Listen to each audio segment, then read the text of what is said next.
Bismillahirrahmanirrahim. Alhamdulillahirabbil alamin wassalatu wassalamu ala sayyidil amin sayyidina wa habibina wa syafi'ina Muhammad wa ala alihi wa sahbihi ajma'in. Subhanaka la nuhsi sana'an 'alaika anta kama asnaita 'ala nafsik. Falakal hamdu wa lakal syukr ya rabbi, lakal hamdu kama yanbaghi li jalali wajhika wa 'azimi sultanik. Radina billahi rabba wa bil islam dina wa bi Muhammadin sallallahu alaihi wasallam nabiyyan wa rasula. Subhanallah wa bihamdihi adada khalqihi wa ridha nafsihi wa zinata arshihi wa midada kalimatih. Bismillahillazi la yadurru ma'asmihi syai'un fil ardi wa la fis sama' wa huwas samiul alim. Allahumma salli wa sallim wa barik ala Sayyidina Muhammad wa ala alihi. Nawaina ta'alluma wa ta'lim wa naf'a wa intifa' wa ifadata wal istifada wal hasab at-tamassuki bi kitabillah wa sunnati rasulih sallallahu alaihi wasallam wa du'a ila al-huda wa dalalata ala al-khair ibtigha'a wajhihi wa mardatihi wa qurbihi wa sawabihi subhanahu wa ta'ala. Assalamualaikum warahmatullahi ta'ala wabarakatuh. Alhamdulillah, pertama dan selamanya kita rafa'kan syukur kepada Allah subhanahu wa ta'ala, kerana dengan limpah kurnia Allah, rahmat dan inayah Allah subhanahu wa ta'ala dapat bersama-sama kita pada pagi yang berbahagia ni. InsyaAllah kita akan menyambung bacaan kitab Bidayatul Hidayah, terjemahan oleh Syekh Fahmi Al-Zamzami rahimahullah ta'ala. Di kitab tangan boleh muka surat 99. Faqala Syekhul Musannifu rahimahullah ta'ala wa nafa'na bihi wa bi'ulumihi wa bibarakatihi fid dawain. Saya nak duduk sini, tak ada kereta belakang itu saya. Kereta dari DFD 4755. Ada kereta mengganggu lalu Beza Wanita DFD 4755. Masa dah. Okey. Beza Wanita DFD 4755. Apa ni kereta yang paling beli mari pula. Qala Syekhul Musannif rahimahullahu taala, adab-adab selepas terbit matahari sampai ke waktu gelincir matahari. Jadi sebelum ni Imam Ghazali telah sebutkan kepada kita ada adab masuk masjid, bermula daripada adab bangun tidur lagi, kemudian adab bersuci, kemudian adab masuk masjid dan sebagainya. Kemudian gap dia pula kita kena buat lepas daripada semaya subuh. Ini adalah manual, bahasa orang moden nak kita panggil manual ibadat. Ada adab selepas terbit matahari sampai ke waktu gelincir. Gelincir matahari. Apabila matahari telah terbit sekadar satu galah. Bila mana matahari terbit qadar satu galah, maknanya tak, kalau kita duduk tepi patah tu matahari naik qadar satu galah, maka bersembahyanglah engkau 2 rakaat, iaitu semaya duha, semaya duha ataupun semaya isyraq. Engkau buat sembahyang ini selepas habis waktu yang dimakruhkan sembahyang. Buat sembahyang ini lepas daripada waktu yang dimakruh, iaitu masa yang antara selepas sembahyang subuh sampai naik matahari sekadar satu galah. Dan apabila matahari telah naik sampai ke waktu duha, bila mana matahari naik dah sampai waktu duha, iaitu apabila telah berlalu lebih kurang 1/4 siang. Lebih kurang 1/4 siang, maka hendaklah engkau mengerjakan sembahyang sunat duha 2 rakaat atau 4 atau 6 atau 8 rakaat. Sembahyang duha di kata sini afdalnya kita sembahyang 1/4 daripada siang. 1/4 siang. Contoh kalau kata Zuhur pukul 1, kemudian matahari naik pukul 7. Lebih kurang Najah dah tak? Najah ni 1/4 daripada Najah. Lebih kurang pukul 8.30. Tak? 1/4 Najah bahagi 4 sejam setengah. Sejam setengah. Jadi matahari naik pukul 7 tambah sejam setengah pukul 8.30. Tu waktu afdal, waktu terbaik untuk buat duha. Kalau orang kerja pukul 10 pun tak apa. Misalnya orang kerja dia ada break dah, pukul 10 tu dia ada break sebentar, waktu minum air. Kalau sekolah ada rehat, ada boleh celah-celah waktu untuk sembahyang duha. 2 rakaat atau 4 atau 6 atau 8 rakaat. 8 tu maksimal yang paling afdal sekali lah. Sekurang-kurang tamam ataupun sembahyang duha ni, sekurang-kurang sempurna 4 rakaat. Duha ni yang ingat 4 rakaat sembahyang duha yang nak dapat fadilat sendi-sendi kita bersedekah. Kan Nabi sebut orang sembahyang duha ni dia telah setiap sendi-sendi kita ni bersedekah apabila seorang itu menunaikan sembahyang duha.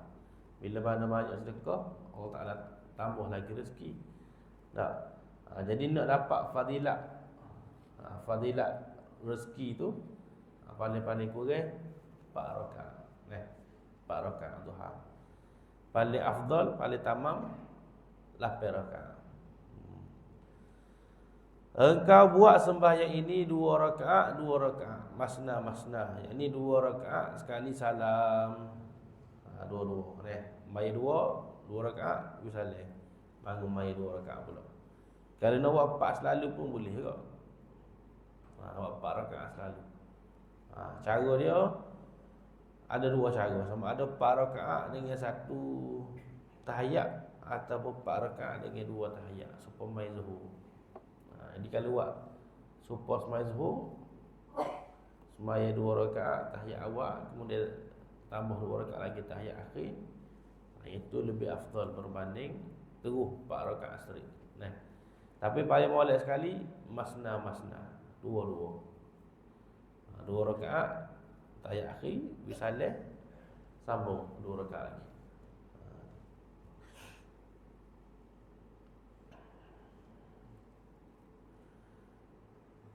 Dua rakaat, yakni 2 rakaat sekali salam. Sekali salam. Seperti apa yang telah diriwayatkan daripada Rasulullah sallallahu alaihi wasallam. Dan sebenarnya sembahyang ini sangat baik dan sangat besar pahalanya. Oleh itu terserahlah kepada seseorang apakah ia hendak memperbanyakkan atau mengurangkannya. Jadi waktu antara naik tari sampai zuhur ni, sembahyang yang dipinta oleh syaraknya sembahyang duha. Sembahyang duha. Sebab waktu ni waktu yang paling dia akan sebut kena habiskan masa untuk ilmu. Waktu ni waktu cari ilmu, waktu belajar. Baik. Dan tidak ada di antara masa terbit matahari sampai masa tergelincirnya matahari kecuali hanya sembahyang ini sahaja, yakni sembahyang sunat isyraq dan sembahyang sunat duha. Apa beza dua ni, isyraq dengan duha? Ada sebahagian ulama dia khilaf ada sebagai ulama kata isyraq tu satu jenis sembahyang, duha satu jenis sembahyang. Jadi dua jenis sembahyang berbeza. Itu pendapat pertama. Pendapat yang kedua, ini pendapat yang muktamad. Pendapat yang muktamad, isyraq dengan duha tu benda tular, sembahyang tular. Jadi contoh kali kita sembahyang dah pukul misalnya 7.30 ataupun pukul 7.45, kita sembahyang isyraq 2 rakaat. Lepas tu kat arah pukul 8.30 tu kita sembahyang 4 rakaat. Jadi ne rakaat tu duha dah tu. Semua jadi jadi boleh jadi duha dah, isyraq tu duha. Jadi pendapat yang muktamad kata duha dengan isyraq ni sama sembahyang yang sama.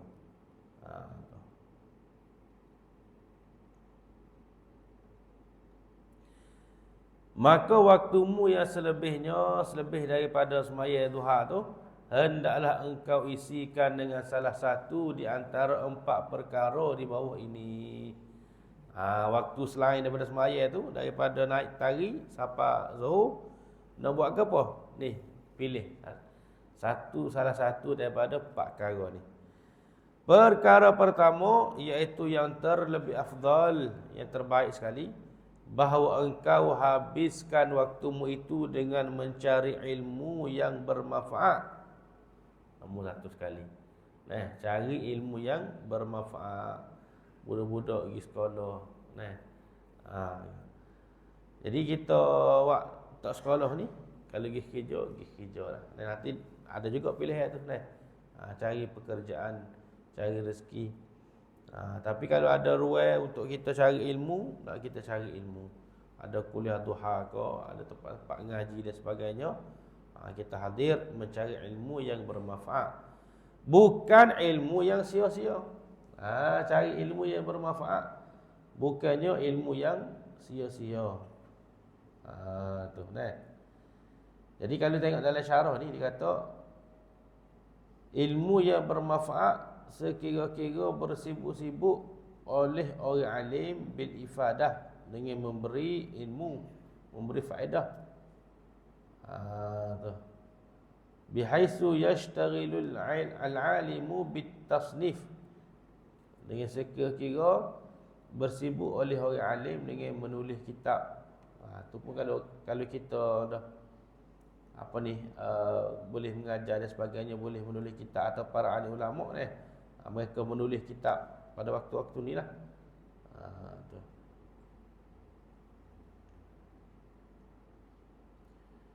Wa kaza law lam takun muta'alliman bi an tata'allaqa bi an tahsula latasira aliman. Bal law kunta minal awam, bahkan sekiranya engkau ni daripada orang awam, fahuduruka majalisal wa'zi wal ilmi afdalun minashtighalika bil awradi wan nawafil. Dia kata waktu ni kita hadir ke majlis ilmu, kita sebagai orang awam hadir ke majlis ilmu, afdal, terlebih baik daripada kita bersibuk-sibuk dengan wirid wan nawafil, dan juga sembahyang sunat. Waktu tu waktu ngaji, masa muda. Nak sembahyang duha 8 rakaat. Lepas tu ada majlis ilmu, pergi dengar majlis ilmu, masuk majlis ilmu, hadir majlis. Daripada kita dah bersibuk-sibuk dengan benda lain, tidak afdal. Afdalnya mencari ilmu waktu tersebut.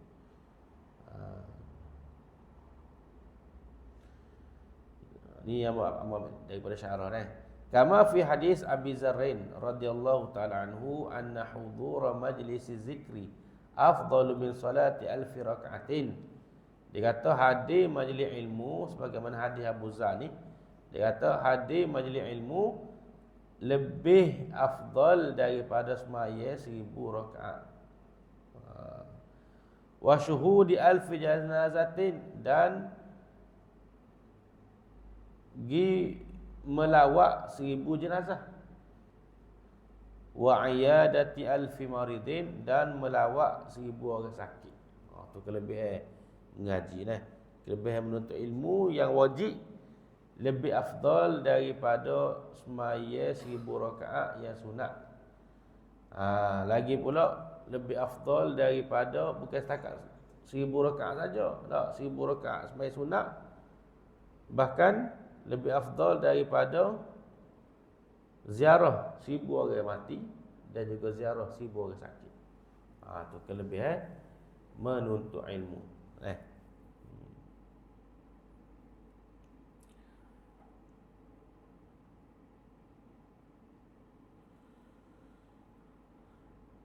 Baik, jadi dikata habiskan waktumu itu dengan mencari ilmu yang bermanfaat, bukan ilmu yang sia-sia, yang sangat diminati oleh orang sekarang ini. Pergi ngaji, tapi ilmu tu bukan ilmu yang bermanfaat, tapi ilmu yang sia-sia. Nanti dah kira bagi garis panduan. Dia makna ilmu yang bermanfaat. Yang mereka menamakannya ilmu manfaat, padahal ia bukan ilmu yang bermanfaat. Cari ilmu yang bermanfaat, bukannya ilmu yang tidak memberikan manfaat, tapi kita namakan dia manfaat juga. Ilmu yang bermanfaat itu, ni dhabit dia. Apa dia? Kalau kata ilmu yang bermanfaat ni, apa maknanya? Al-ilmu yuntafa'u bih. Tak, dalam bahasa Arab, dalam hadis Nabi tu, Nabi sebut iza mata ibnu Adam in qata'a amalahu illa min salasin, sadaqatin jariyatin wa ilmin yuntafa'u bih. Ilmu yang dimanfaatkan dengannya. Apa dia ilmu yang bermanfaat tu? Ilmu yang menambah takutmu kepada Allah. Tu nombor 1 sekali. Kita mengaji tu kita mari berasa takut kepada Tuhan. Mari berasa masuk dalam hati kita keagungan Allah Subhanahu Wa Taala. Masuk dalam hati kita azim, hebat, agungnya Allah Subhanahu Wa Taala. Takut kita kepada Allah Subhanahu Wa Taala. Tu nombor 1 sekali ilmu yang bermanfaat.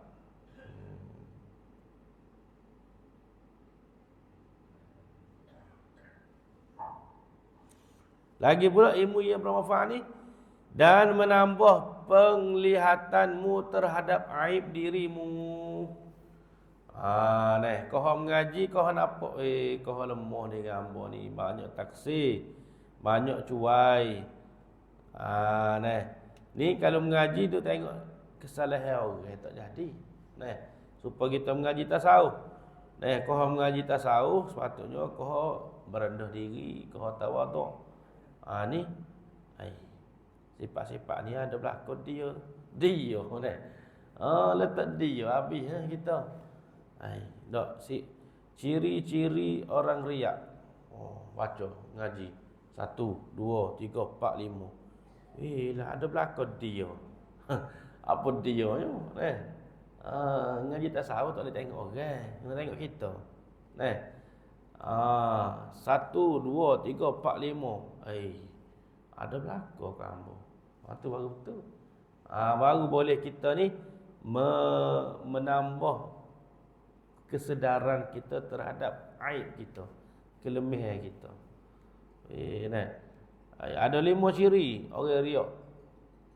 3 ada duk kita. Kita ubat kita pakai ubat. Tak. Orang hasad, lagu ni, orang deki ni. Tak. Berasa kena kamu. Kena kita ada perangai kita. Dia hasad ni, dia asal daripada kedekut. Orang hasad ni asal daripada kedekut. Orang kedekut, dia tak sebui barang yang ada tangan dia ke orang. Tak. Kalau orang minta sedekah, orang minta derma, tak ada piti. Tu kedekut. Dia ada lagi penyakit lebih dahsyat daripada kedekut. Kalau kedekut, dia tak sebui barang dia ke orang. Ada sa lagi dipanggil syuh. Syuh. Syuh ni dia tak sewi bagi orang lain kau kahwin tu. Bukan setakat bagi dia, bagi orang lain. Nah, orang lain bui kereta kau kahwin ni. Oh, dia deki. Tu biasa.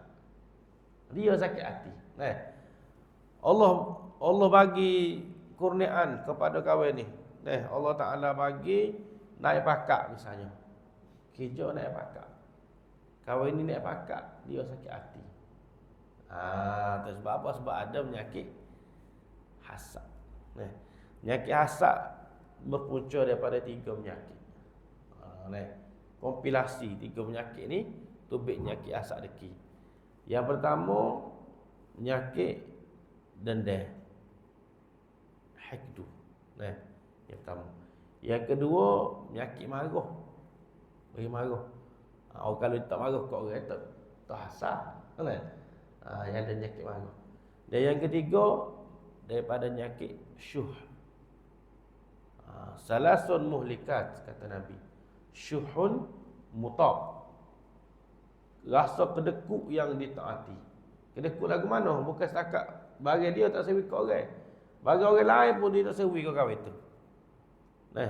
Orang latih kahwin tu naik jadi pengurus, naik jawatan. Dia sakit hati. Nak apa sakit hati? Orang bukan duk kira kita. Tu rezeki dia.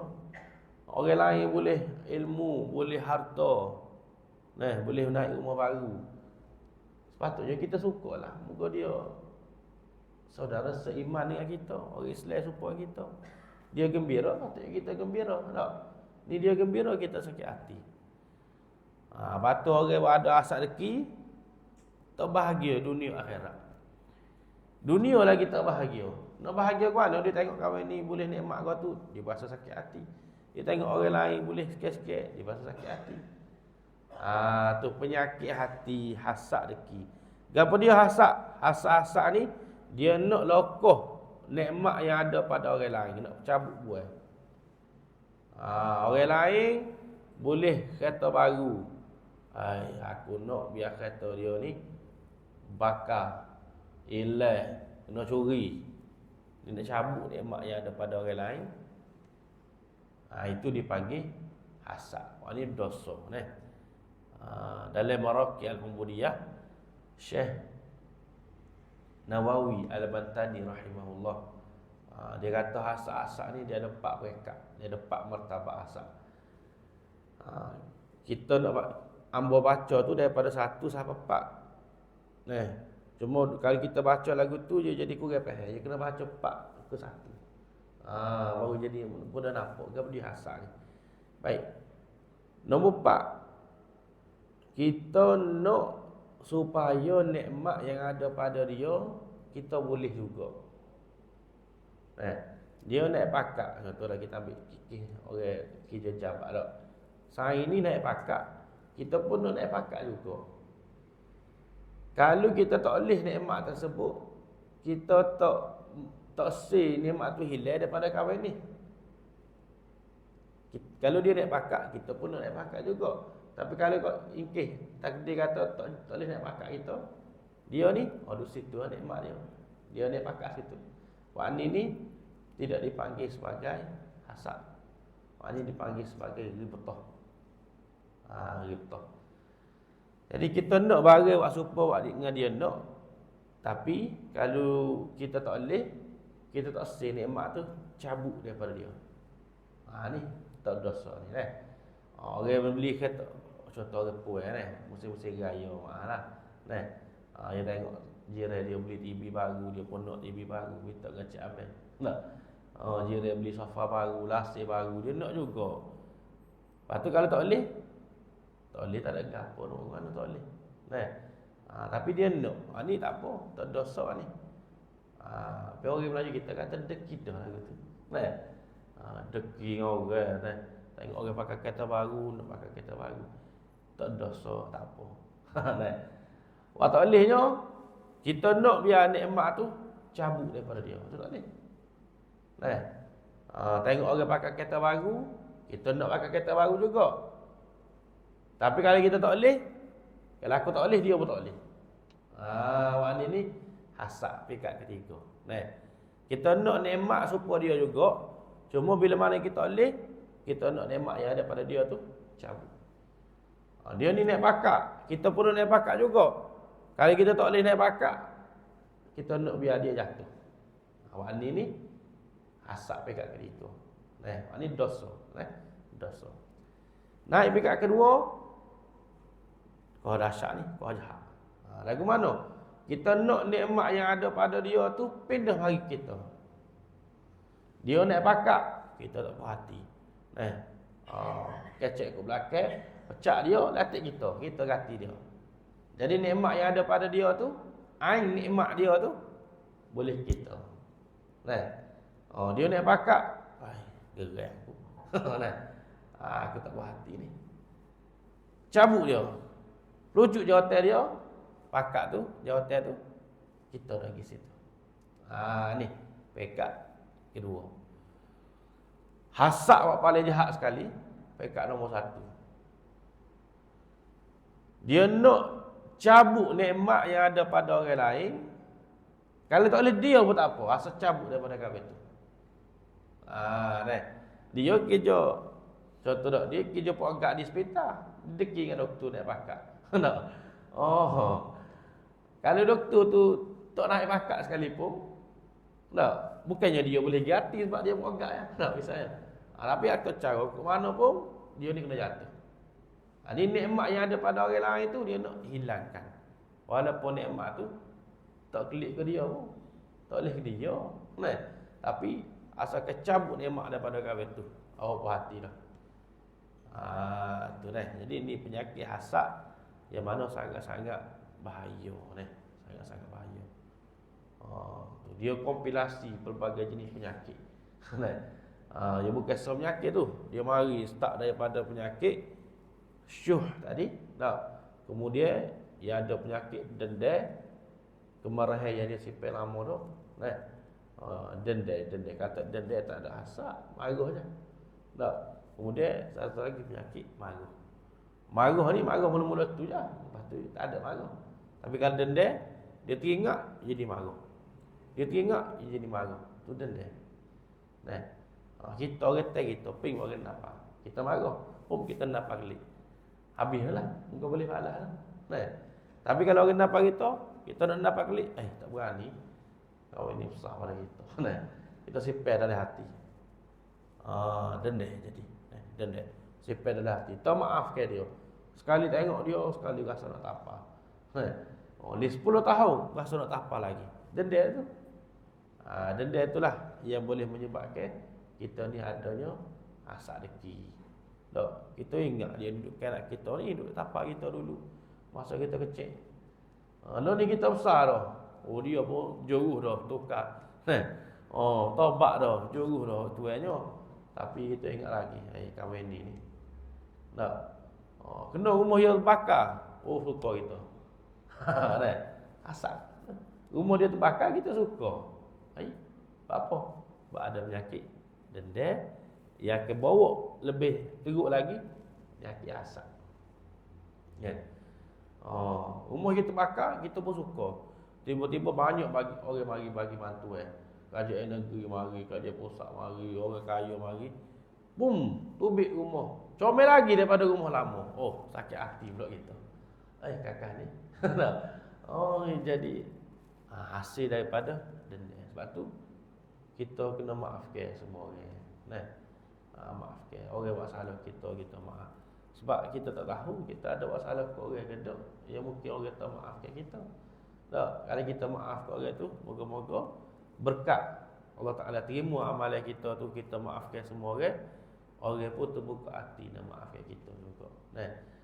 Sampai bila kita nak simpan perasaan benci ke orang, perasaan tak suka ke orang, hasad ke orang ni, sampai bila ia akan sakit hati kita, ia akan derita jiwa kita.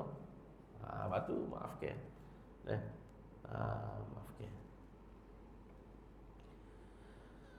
Maafkan. Maka kata dia, qala Syekhul Musannif rahimahullahu taala, Jadi belajar ilmu yang bermanfaat, iaitu ilmu yang boleh menambah takutmu kepada Allah dan menambah penglihatanmu terhadap aib dirimu. Biar kita nampak aib kita, nampak lemah kita mana. Jangan duk tengok aib orang. Tutup aib orang. Dan menambah makrifatmu, pengetahuanmu. Makrifat ini pengetahuan dalam engkau beribadat. Itu ilmu yang bermanfaat. Ilmu yang menambahkan pengetahuan kita dalam ibadat akan Tuhanmu. Dan mensedikitkan gemarmu terhadap negeri dunia dan menambah kegemaranmu terhadap negeri akhirat. Ngaji ilmu kau ngaji, kau berasa nak pergi ke alam akhirat, kau berasa suka untuk buat ibadat, kau berasa nak tinggal dunia ni. Dan membukakan pintu hatimu untuk mengenali bermacam-macam penyakit amalanmu sehingga engkau dapat menjauhinya. Itu beberapa ciri ilmu yang bermanfaat yang digariskan oleh Imam Al-Ghazali. Dan ilmu yang bermanfaat itu ialah ilmu yang menambah pengetahuanmu terhadap tipu helah syaitan. Lagi pula ilmu yang bermanfaat ni, ilmu yang menjadikan kita ni reti tipu daya setan, gurur, khadi'ah setan. Talbis. Talbis syaitan. Bagaimana setan ni nak tipu kita. Mari semaya. Kemudian kita pun tengok orang, kawan ni tak semaya. Aku jauh lagi daripada dia. Mari berasa ejak. Ejak. Kalau kita tak belajar, kita pun duk kecil kawan tu. Duk hina kawan tu, tak jadi barang, tak main band. Padahal kita banyak perkara tak kena tu. Kita tak nampak dia semaya, tak semestinya dia tak semaya. Kita tak nampak dia semaya di masjid kita, mungkin dia semaya masjid lain. Kalau dia tak berjemaah di masjid, dia berjemaah di rumah. Banyak lagi dah husnuzon yang kita boleh letak. Tapi sebab kita tak tahu, setan tipu kita. Kita berasa baik dah.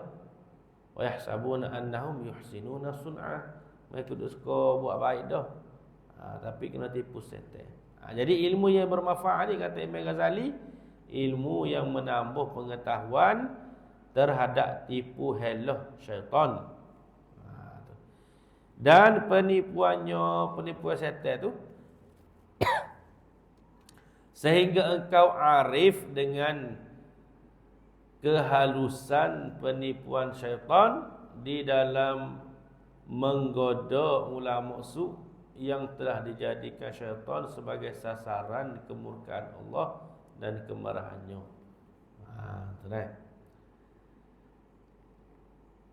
Kerana mereka itu telah membeli dunia dengan agama.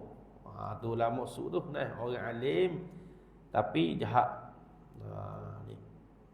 Jadi kalau kita reti agama tapi jahat, tak semestinya kena jadi ulama dulu baru su. Kita reti sikit-sikit ni, reti semaya, reti sikit-sikit hukum ni, tapi jahat. Lebih kurang tu. Su tu. Reti agama tapi pilih dunia pada agama. Rela tukar agama dengan dunia. Nak ke dunia tukar rela tukar. Rela jual agama demi dunia. Tu su. Dan menjadikan ilmu sebagai alat yang digunakan untuk mengambil harta sultan. Dia gedepek dengan sultan, gedepek dengan pemerintah. Dia gunakan ilmu dia ni nak kikih harta rakyat, harta kerajaan. Memakan harta wakaf. Lagi pula dia gunakan ilmu dia tu untuk makan harta wakaf, harta anak yatim, harta orang-orang miskin dan harta orang-orang Islam. Allahu Akbar. Hati-hati ni. Di sepanjang hari mereka hanya menghabiskan masa untuk mencari pangkat dan kedudukan di hati manusia. Oh, boleh. Hari-hari ni duk cari mana awak boleh hamba kecek supaya orang dengar, supaya orang boleh tak mana isu-isu viral nak ulah. Dan ulasan tu bukan kena dengan ilmu, biar kena dengan selera orang. Orang nak lagu mana.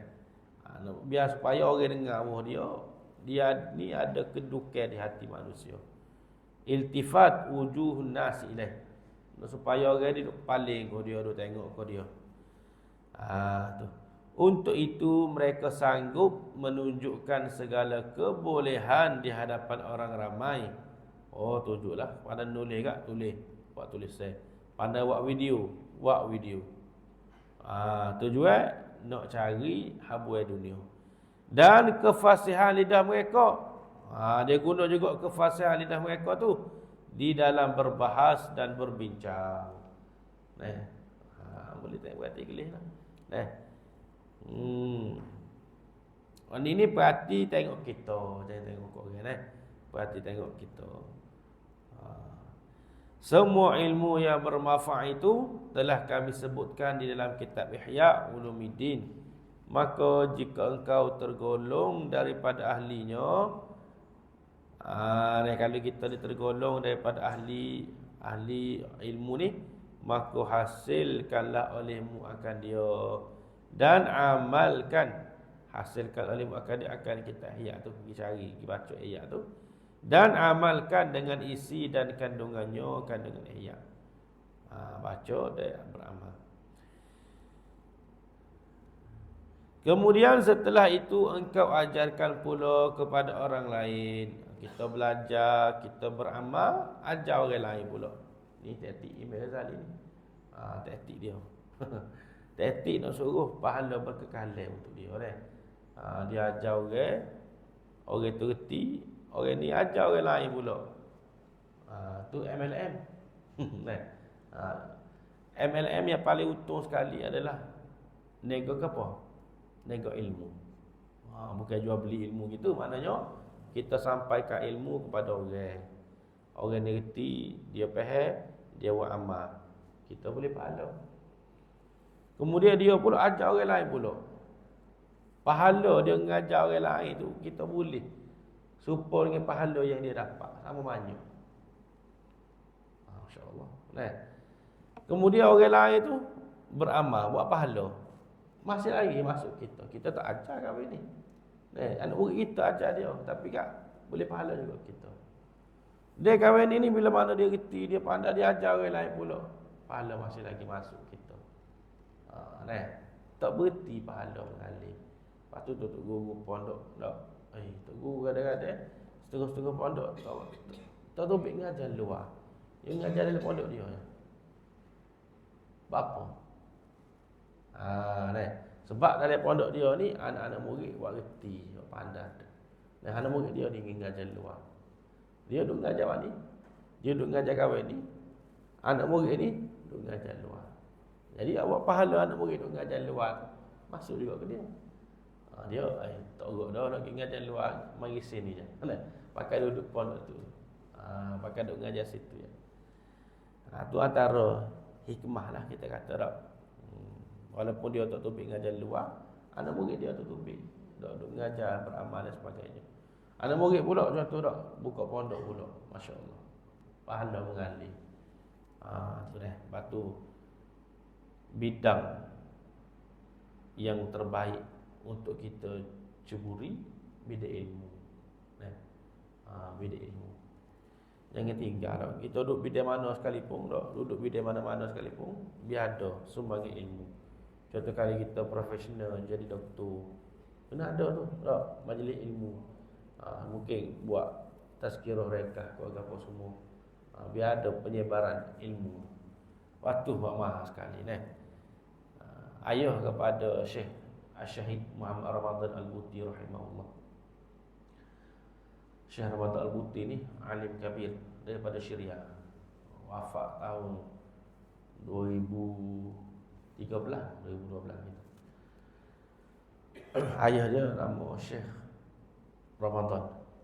Dia nama Muhammad, Syekh Muhammad Ramadan Al-Muti. Dia kata, wahai anakku, kalau aku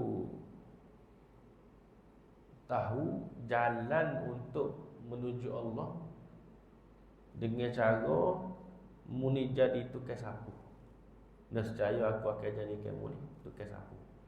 Tapi aku tahu jalan yang paling dekat, shortcut nak menuju Allah Subhanahu Wa Taala, yang paling banyak faedah, paling banyak pahala, paling cepat menuju Allah, paling dekat dengan Tuhan, jalan ilmu.